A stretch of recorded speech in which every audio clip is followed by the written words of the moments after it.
پیام: عشق نے کر دیا تجھے ذوق تپش سے آشنا، بزم کو مثل شمع بزم حاصل سوز و ساز دے۔ مین میسج یہ ہے کہ صرف سوز و عشق میں خود کو مبتلا کرنا جو ہے یہ کافی نہیں کہ خود پیشن آ جائے، خود عشق آ جائے، خود جذبہ آ جائے۔ ضرورت اس بات کی ہے کہ اس کیفیت سے، اپنے عشق سے دوسروں کو فائدہ پہنچے۔ اگر آپ کو پڑھنے کا عشق ہے تو اس عشق کا فائدہ نہیں جب تک اس عشق سے دوسرے لوگ فائدہ اٹھائیں۔ شمع کا کام صرف جلنا نہیں ہے، بلکہ شمع کا کام، کینڈل کا کام روشنی دینا ہے محفل میں، تاکہ سارے لوگوں کو اجالا مل جائے۔ ذوق تبش کہتے ہیں تڑپنے کی لذت، آشنا کہتے ہیں واقف، بزم کہتے ہیں محفل، حاصل سوز و ساز حقیقی جذبے۔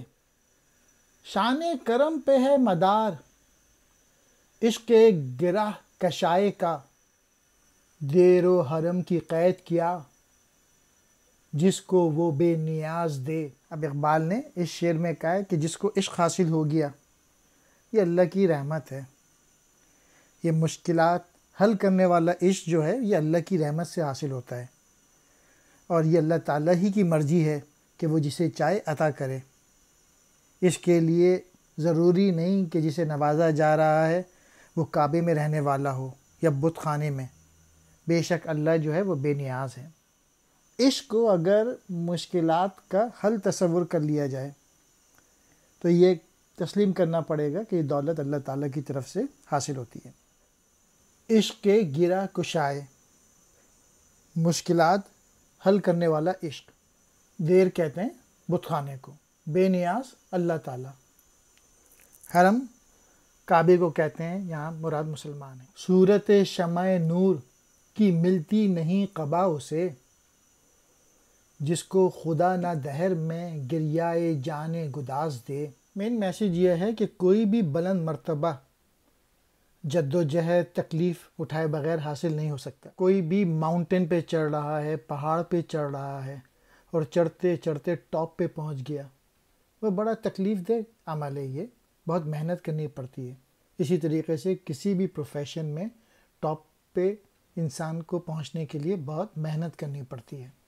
اللہ تعالیٰ ہی لوگوں کے دلوں میں عشق ڈالتے ہیں، پیشن ڈالتے ہیں، اور اگر اللہ تعالیٰ توفیق نہیں دیں گے تو پھر انسان میں خود بخود یہ پیشن نہیں آتا ہے۔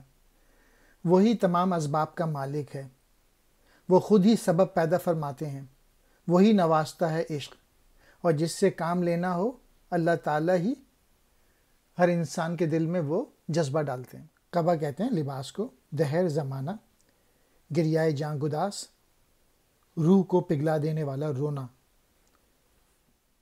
تارے میں وہ، قمر میں وہ، جلوائے گاہ سحر میں وہ، چشم نظارے میں نہ تو سرمئی امتیاز دے۔ ستارے، چاند اور طلوع سحر میں اللہ تعالیٰ کا جلوہ موجود ہے، اس کے لیے کسی امتیاز کی ضرورت نہیں۔ اگر دیکھنے والا دیکھ نہیں پا رہا ہے تو اس کو اپنے رویے میں توازن پیدا کرنے کی ضرورت ہے۔ قمر کہتے ہیں چاند کو، جلوہ گاہ سحر میں، صبح کی تجلی میں، چشم نظارہ، دیکھنے والی آنکھ۔ عشق بلند بال ہے رسم و راہ نیاز سے،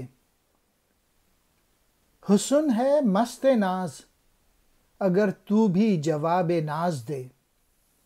عشق انسان کو عاجزی اور انکساری نہیں سکھاتا، لہٰذا اگر حسن ناز اور انداز فخر و غرور کا حاصل ہے تو اس کا جواب بھی اسی انداز میں دے۔ میسیج یہ ہے کہ اگر حسن اپنی خوبصورتی پر مغرور ہے تو عشق کو بھی اپنی خودداری پر قائم رہنا چاہیے۔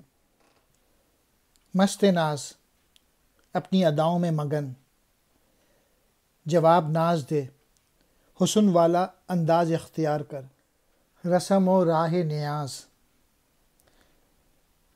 عاجزی یا غلامی کا طریقہ۔ عشق جو ہے وہ، عشق میں عاجزی نہیں ہوتی، عشق میں غلامی نہیں ہوتی۔ پیر مغاں فرنگ کی مے کا نشاط ہے اثر، اس میں وہ کیف غم نہیں، مجھ کو تو خانہ ساز دے۔ اے ساقی یہ بات تسلیم کر لے کہ انگریزی تہذیب میں بظاہر بہت مسرت اور خوشی نظر آتی ہے، لیکن یہ ضروری ہے کہ اپنی قومی تہذیب سے آشنا رہے۔ افرنگ کی جو تہذیب ہے اس میں سرور و عشق پیدا ہوتا ہے، اس میں بڑی خوشی حاصل ہوتی ہے، لیکن وہ خالص نہیں ہے۔ اقبال کو تو ایسی خالص بلیف چاہیے جو کہ دل میں سوز و گداز پیدا کریں، جو انسان کو اس کے اصل مالک کے قریب کر دے۔ پیر مغاں شراب بیچنے والا، میں کہتے ہیں شراب کو، نشاط کہتے ہیں خوشی کو، کیف کہتے ہیں سرور کو، خانہ ساز گھر کی بنی ہوئی۔ تجھ کو خبر نہیں ہے کیا بزم کہن بدل گئی، اب نہ خدا کے واسطے ان کو میں مجاز دے۔ اب تو یعنی پرانی محفل تبدیل ہو گئی ہے، نئے اقدار آ گئے ہیں، پرانے اقدار اب ختم ہو گئی ہے۔ اب حقیقی اور کھری بلیف چاہیے،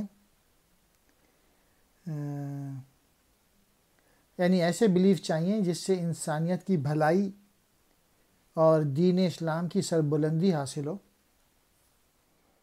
میں مجاز یعنی صرف دنیا میں ہی مست رہنا، بزم کہن پرانی محفل، یعنی مین میسج یہ ہے کہ ایسے بلیفز نہ ملیں کہ جس سے انسان جو ہے وہ دنیا میں کھو جائے۔ اب ایسے بلیفز چاہیے، ایسے عقائد چاہیے جس سے مسلمان جو ہیں وہ اپنے عروج کو دوبارہ حاصل کریں۔